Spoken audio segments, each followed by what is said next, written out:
Oke ya. Saya izin menjelaskan kembali. Ini contohnya ya. Jadi contoh soal ini dia menyatakan jumlah penggunaan obat untuk setiap penyakit. Kemudian dia nanya berapa sih total obat yang dibutuhkan untuk semua kasus penggunaan amoksisilin ini. Yang dia tanyakan tuh satuan totalnya itu bukan di dalam bentuk tablet, tetapi dalam bentuk kotak ya. Nah, di sini kita totalkan dulu seluruh tablet untuk masing-masing penyakit. Totalnya ini 2.454.000 tablet. Kemudian diperolehlah ya.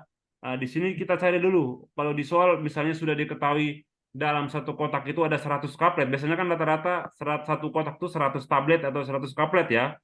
Atau 10 strip ya. Nah, kalau dia tanyanya berapa kotak, nah kita harus tahu dulu dalam satu kotak itu berapa kaplet atau berapa tablet. Di sini kan keterangannya 100 kaplet. Maka untuk menghitung jumlah kotaknya caranya itu jumlah total dari seluruh tablet penggunaan amoksisilin untuk semua kasus dibagi dengan 100 kaplet ya. Jelas kenapa? Karena dalam satu kotak itu kan ada 100 ya. Ini didapatnya kalau bagi 100 ini kan dua nolnya dicoret ya teman-teman ya.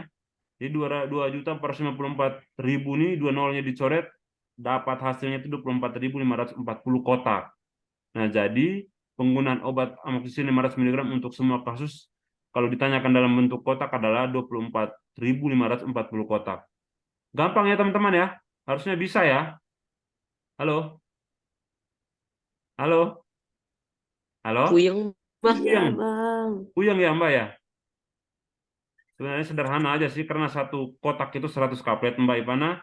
Jadi seluruh total ini tablet ini harus dibagi dengan 100 sehingga dapatlah jumlah berapa kotak yang digunakan untuk amoksisilin. Nah, pertanyaannya gini, kalau soalnya diputar.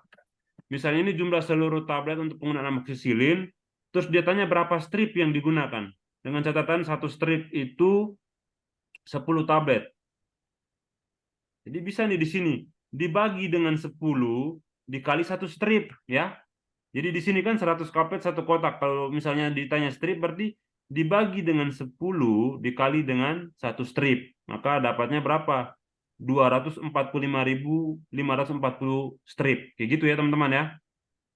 Saya kira itu nanti teman-teman bisa hitung sendiri. Kita lanjut ke perhitungan pengenceran alkohol ya. Jadi semakin malam ini dongengnya semakin riuh ya, ribet ya.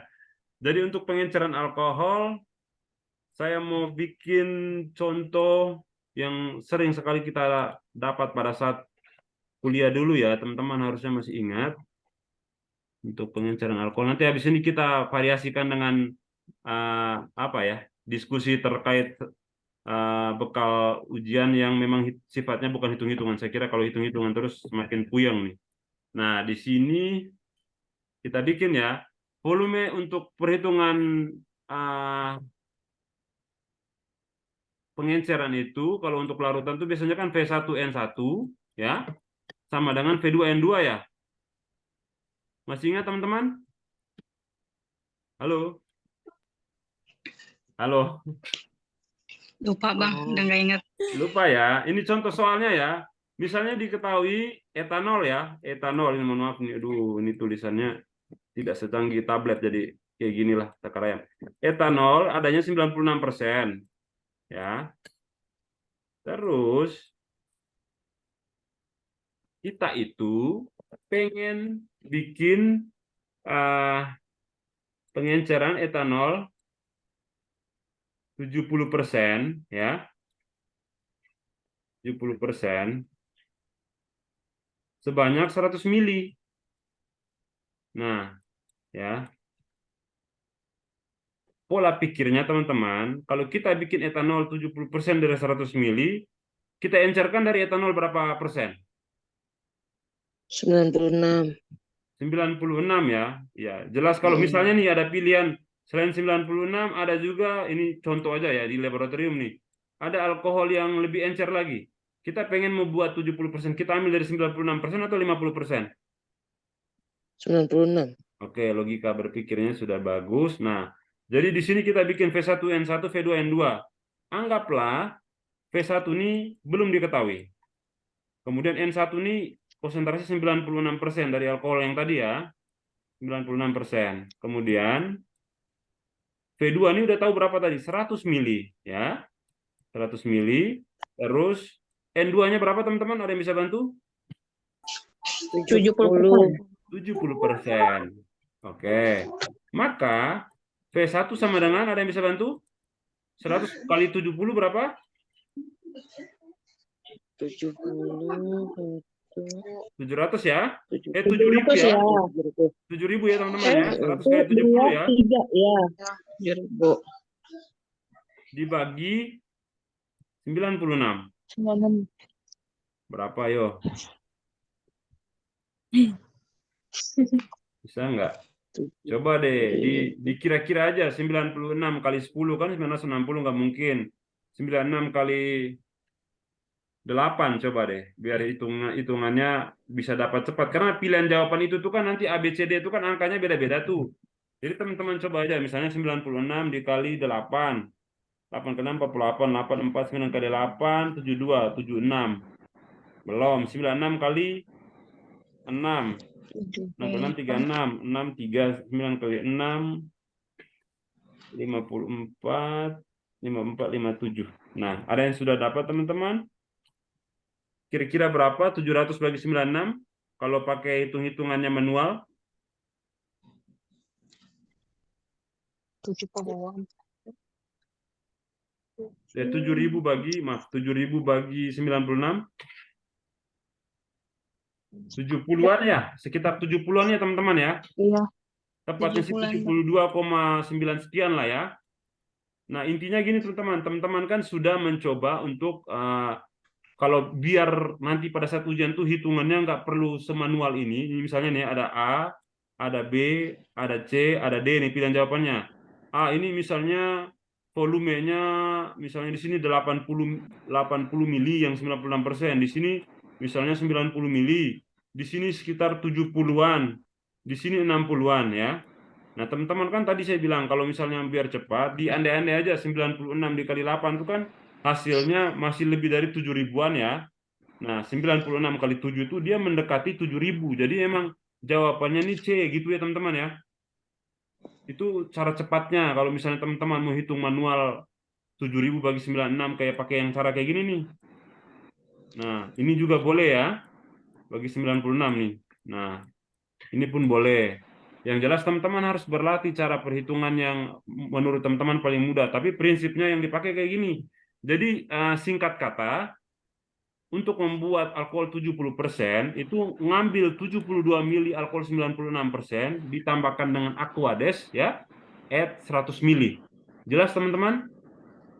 Sampai di sini Jelas. paham? Paham? paham. Oke, kita lanjut ya biar nggak pusing. Kita lanjut ke materi non perhitungan. Nah, sekarang tadi tuh ada yang sempat nanya Bang Markus mengenai pemusnahan resep tuh berapa tahun sih Bang gitu ya. Tadi ada yang nanya kan? Nah, ini saya tampilkan ya.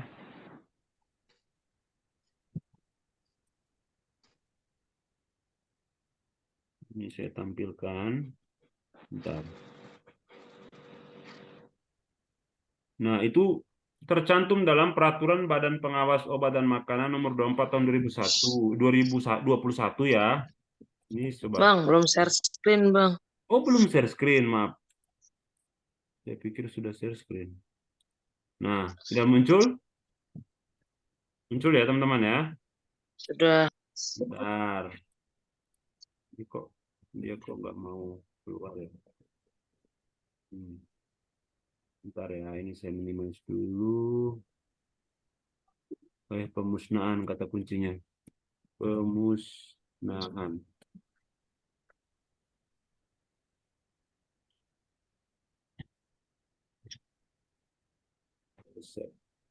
Ya tahun aja nih. Maaf ya. Tahun.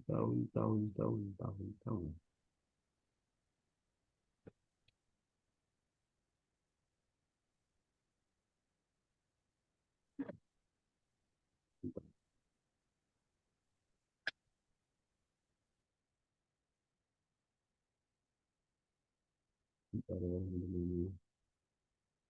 Penyimpanan, pengadaan. Nah, ini tadi ada muncul tadi. Resep. Resep, sebentar.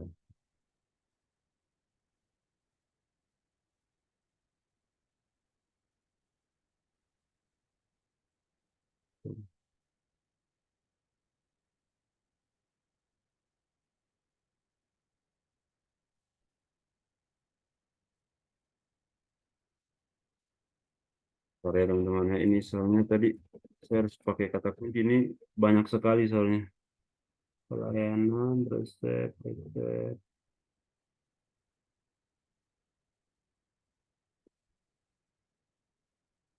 Pemusnahan ini, pemusnahan resep wajib dilaporkan. Nah, ini udah muncul nih ya. Nih, ya. Sudah dinyatakan dengan jelas di sini, teman-teman bisa baca. Resep dan atau surat permintaan tertulis yang telah disimpan melebihi 5 tahun dapat dimusnahkan. Jadi kalau ditanya, resep itu disimpan berapa tahun sih? 5 tahun ya, teman-teman ya.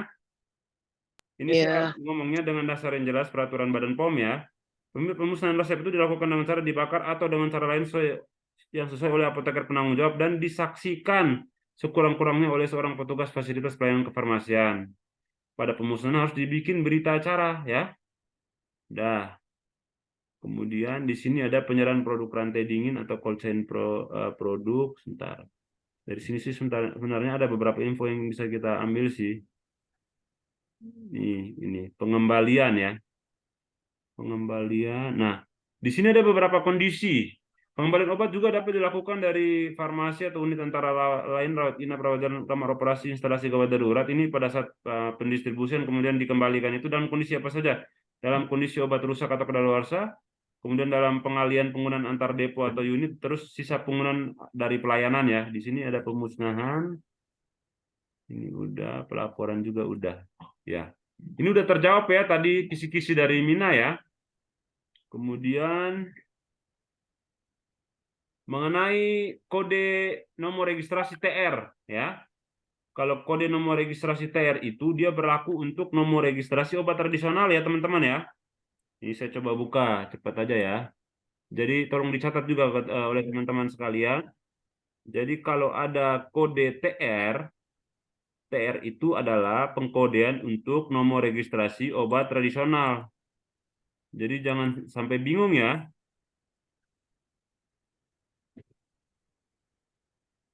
Kalau kosmetik tuh dia pakai kode CLCD. CD itu kosmetik dalam, CL itu kosmetik luar ya. Jelas teman-teman? CD sama Ya. apa tadi, Bang? CD sama CL. Itu bukannya N ya, Bang? Hah? Bukannya N ya? Ada yang N ya, ada yang NA ya. Kalau Lupa, NaN itu dia, kenapa Kak? lupa kayaknya ada huruf N-nya deh. Betul, Bukan ya? kalau itu yang Kalau kosmetik, yang Kakak tanya ini kosmetik. bukan, tadi Mina apa ya? Ya, JDCL yang kosmetik, Pak. Kosmetik Kakak ini ya, saya buka ya. Nih, sebentar. Registrasi. Jadi itu kosmetik itu kan ada kosmetik. Nih, registrasi kosmetik BPOM. Nah, coba deh. Bentar ya. Tradisional. Ini ada dua yang mau masuk nih, sebentar. Siapa ya yang mau masuk ya? Bentar ya. Masih loading. Nah, kosmetik. Hmm.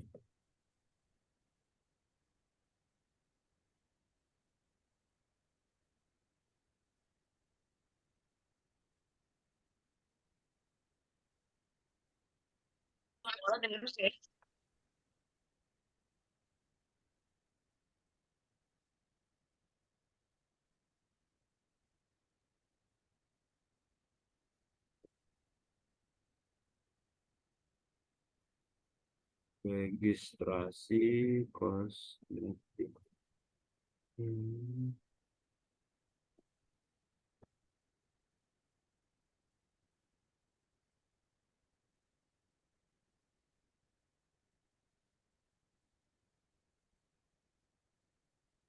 Nah, jadi kalau yang tadi yang Kakak Ivana bilang N itu N itu sebenarnya dia pemberlakuannya untuk kode notifikasi sih sebenarnya.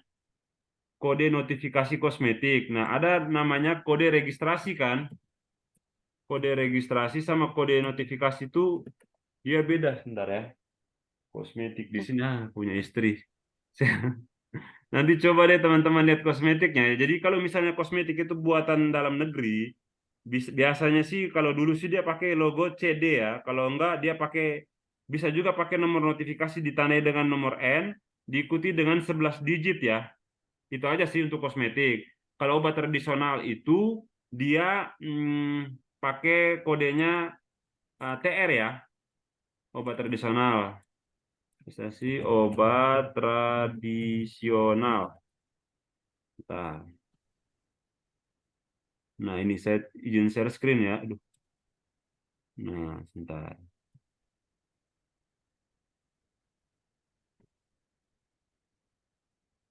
Ini teman-teman muncul nggak ya di layarnya ya? Sebentar. Ini juga. Mana itu dia?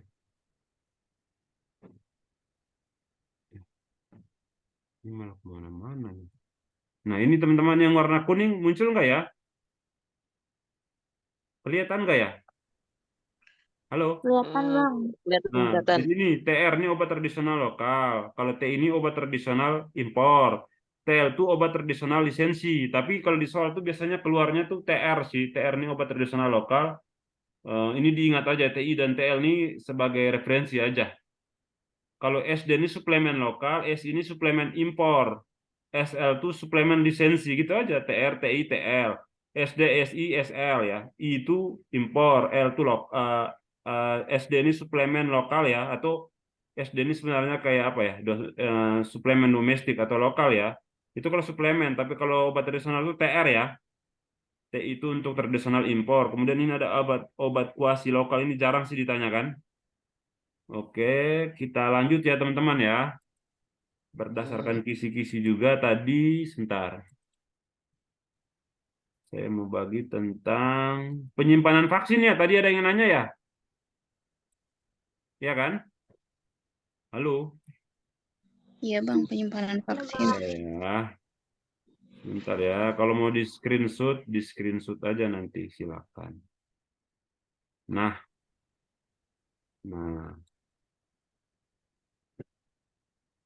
Ini saya ambil berdasarkan penelitian, tetapi di penelitian ini juga dia ngambil referensinya dari Depkes RI, tapi ini 2009. Tapi saya kira untuk vaksin ini penyimpanannya mau dari dulu sampai sekarang rata-rata hampir sama ya. Nah, di sini saya mau sampaikan bahwa ada beberapa vaksin yang disimpan dalam kondisi beku kering ya, beku. Beku itu suhunya di bawah 0 derajat, teman-teman, minus kalau beku. Nah, vaksin apa saja yang disimpan dalam kondisi beku ini? BCG, campak, polio. Jelas ya teman-teman ya. Vaksin BCG ini untuk apa? Ada yang bisa jawab? BCG untuk apa? Tuberkulosis. Ya, tuberkulosis ya. Kemudian campak buat campak, polio buat polio. Nah, dia ini ada dua kondisi, tiga vaksin ini. Dia bisa disimpan dalam kondisi beku kering atau dalam kondisi 2-8 derajat. Biasanya sih kalau dia disimpan dalam jangka waktu yang lama, mohon maaf ya, ini muncul. Dalam jangka waktu yang lama, BCG, polio, dan campak ini dia idealnya disimpan dalam suhu freezer atau beku 15 sampai min 25.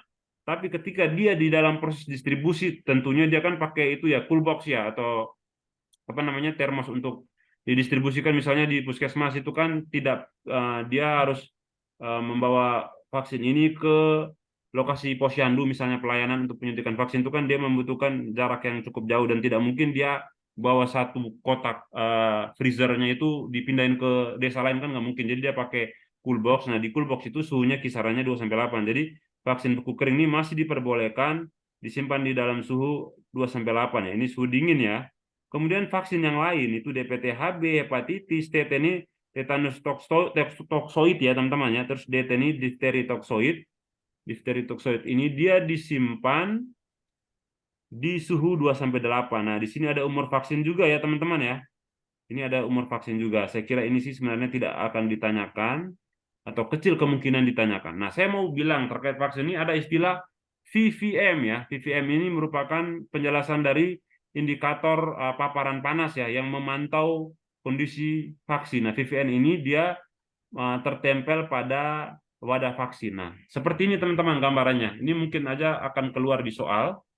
Nah, VVM, cara membaca VVM. Jadi VVM ini kalau teman-teman lihat vaksin, kalau misalnya kakak-kakak yang kerja di IGD, biasanya kan nyiapin vaksin hepatitis misalnya ya, HB0 ya. Di Iya. bungkusan vaksin itu pasti akan ada kotak begini dengan tepi ada Mm-mm. lingkaran ya. Nah, di sini kalau misalnya ini perhatikan baik-baik kalau kotak tengah ini dia putih terang dan di pinggirnya ini biru, dia warnanya memang beda jauh, maka vaksin ini dapat digunakan. Warna segi empat lebih terang dari warna gelap. Nah, ini bisa digunakan. Atau kondisi B, warna segi empat sudah mulai berwarna gelap namun masih lebih terang dari warna gelap di sekelilingnya. Ini juga menandakan vaksin itu segera digunakan. Nah, tapi kalau seperti kondisi C dan kondisi D, warna segi empat sama dengan warna gelap di sekelilingnya, itu vaksin jangan digunakan lagi teman-teman. Tandanya vaksin itu sudah tidak stabil atau sudah rusak. Dan kondisi D ini yang lebih ekstrim nih. Kotaknya itu lebih hitam, lebih pekat dibanding warna lingkarannya. Maka vaksin ini jangan digunakan lagi ya. Jelas ya teman-teman ya. Ini simpel tapi siapa tahu nanti keluar di soal ya. Nah, sebentar. Ini saya lanjutkan. Kalau untuk usia pemberian vaksin, saya kira saya sudah pernah bagi ya filenya di 2 atau 3 minggu yang lalu ya, dalam bentuk gambar ya. Nanti tolong Iya ada bang. dikirim ulang lagi biar teman-teman yang belum atau baru bergabung di grup bisa baca. Kemudian saya lanjut ke tadi kisi-kisinya ya, sebentar. Ah, ini registrasi udah, penyimpanan udah. Sebenarnya tadi Sifat alir bang. oh sifat alir ya, ada juga tadi. Nah, saya mau bilang ya, Mm. untuk surat pesanan narkotika itu 3 rangkap ya, teman-teman ya. Mana tadi ya file Iya. saya tadi? Bentar ya, saya mau tunjukin Pasti aja ya, nih. Bang. Surat pesanan SP narkotik ke Dinas Kesehatan misalnya, atau ke, bentar ya, suku Dinas Kesehatan, itu dia 3 rangkap. Tadi ada sih penjelasan di Permenkesnya sebentar. Obat tradisional, penyimpanan, pengecekan ini sudah, penyimpanan vaksin sudah, ukur sudah. Nah, sebentar ya teman-teman ya. Resep, surat pesanan. Halo? Ini udah mati ya ininya ya, Zoom-nya ya? Belum Masih ya? bang. Masih Belum, ya? Bang. Oke, oke. Sebentar ya teman-teman ya. Ketika udah saya download padahal tadi. Hilang dia. Nah, jadi teman-teman itu nanti bisa baca di Permenkes nomor 5 tahun 2023 ya teman-teman ya. Sebentar saya share screen. Ini peraturan Permenkes yang terbaru. Nah, mudah-mudahan ini nanti nih terkait narkotika psikotropika dan prekursor farmasi ya. Di sini surat pesanan. Mana tadi ya? Ini udah muncul ya di layarnya ya. Bang. Pesanan narkotik. Nah, di sini ya. Terbaca nggak nih ya? Surat pesanan sebagaimana dimaksud pada ayat 1 huruf A hanya dapat berlaku untuk masing-masing narkotika, psikotropika, dan prekursor. Nah, surat pesanan psikotropika atau prekursor farmasi hanya dapat digunakan untuk satu atau beberapa jenis psikotropika atau prekursor farmasi. Jadi, kalau surat pesanan psikotropika atau prekursor itu hanya dapat digunakan untuk satu atau beberapa jenis. Jadi, bisa lebih dari satu jenis ya, teman-teman ya. Surat pesanan dimaksud dalam pasal ayat 3 dan ayat 4 harus terpisah dari pesanan barang lain. Jelas, psikotropik dan prekursor itu jangan disatukan dengan obat bebas terbang atau obat keras ya. Di sini terkait narkotika nih, bentar. Penyalahgunaan narkotika golongan 1 hanya dapat dilakukan oleh PBF ya, milik negara, jelas. Ini kita lanjut. Penyaluran prekursor. Bentar. Soalnya ini soal yang kemungkinan besar akan keluar gitu.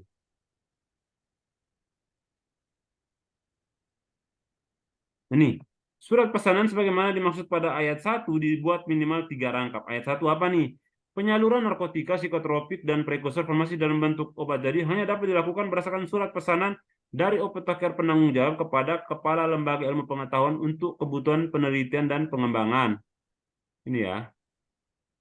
Di sini surat pesanan sebagaimana dimaksud pada ayat 1 harus memuat nama jabatan, nama alamat, nama obat bentuk sediaan, nama dan alamat sarana pengguna, tanda tangan, stempel, nomor SIPA, NIP. Nah, Kepala Lembaga Ilmu Pengetahuan. Nah, di sini tuh surat pesanannya itu 3 rangkap ya. Satu, surat pesanan narkotika sebagaimana dimaksud pada ayat 1 hanya berlaku satu jenis narkotika. Jadi, kalau surat pesanan narkotika itu satu lembar untuk satu jenis narkotika ya teman-teman ya. Kalau psikotropik bisa lebih dari satu, tetapi syaratnya tidak digabung dengan obat keras, apalagi obat bebas terbatas ya. Jelas teman-teman? Jelas Jelas, Bang. Bang. Jelas ya. Ini udah pada capek ya, mohon maaf ya. Ini sudah jelas. Nah, di sini ya faktur surat pengantar barang minimal memuat. Nah, jelas ya nama, bentuk kekuatan kemasan, tetapi yang penting ini di sini salinan Certificate of Analysis. Nah, ini sebenarnya sih untuk faktur atau surat pengantar barang ada COA-nya ya. Ini saya lanjutin aja. Tadi ya sifat alirannya Kak ya. Oke, bentar. Ini saya stop, nanti saya share itunya ya, filenya ya, nanti bisa dibaca.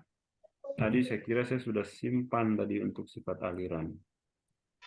Sifat alir granul. Sifat alir granul.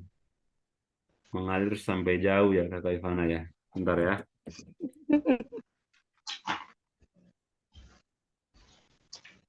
Sifat alir granul tadi, sebentar.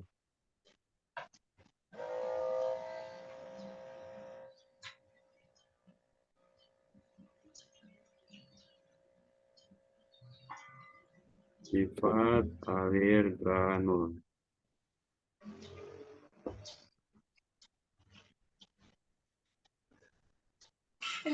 Baik, Bentar, mohon menunggu ya teman-teman ya. yang agak Bang Markus baik banget. Ya, apa yang baik kakak? Sifat alir. Bunda ngomong Bunda nunggu ya. Bang Markus baik banget.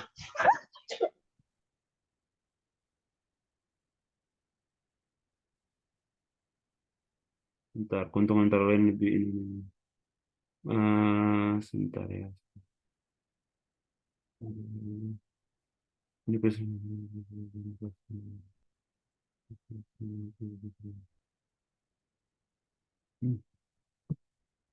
granul.